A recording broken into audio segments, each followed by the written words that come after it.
તો આપણા ભાઈઓને મોઢે કેળા વેચે નહીં કા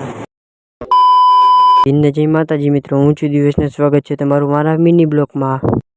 નવરાત્રીનો છઠ્ઠો દિવસ ને જવાનું હતું આપણે મોઢે। હજી બહાર નીકળતા તો આપણે મળી ગયું આપણું કુર્તા ગ્રુપ, અને આ બધા આપણા ભાઈબંધ જ છે। ભાઈબંધ મળીને આપણે ફાઇનલી આપણો ભાઈબંધ આવી ગયો કેળા વેચવા। 250 ગ્રામ કેળા। कैसे कैसे लोग रहते हैं यार यहाँ पर। साला तुमको पागल कुत्ते का गाड़ी उठा के ले जाएगा बता रहे हैं हम। એના બધાને દઈને આપણે આવી ગયા રમવા।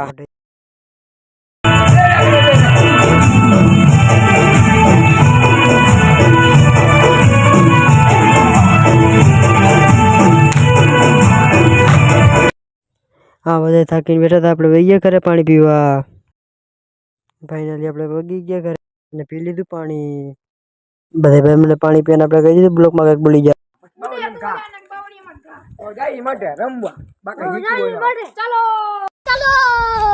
તો ફાઇનલી પાછા આવી ગયા આપણે મંડે અને વહી ગયા રમવા। કોને કોને રમતા ના આવડતો એ કમેન્ટ કરી નાખજો। તો રાતના વાગ્યા તો એક ને રમીને આવી ગયા ઘરે। વિડીયો ગમે તો લાઈક, સબસ્ક્રાઈબ અને શેર કરી નાખજો। મળશું હવે નવા ભાઈની બ્લોગમાં।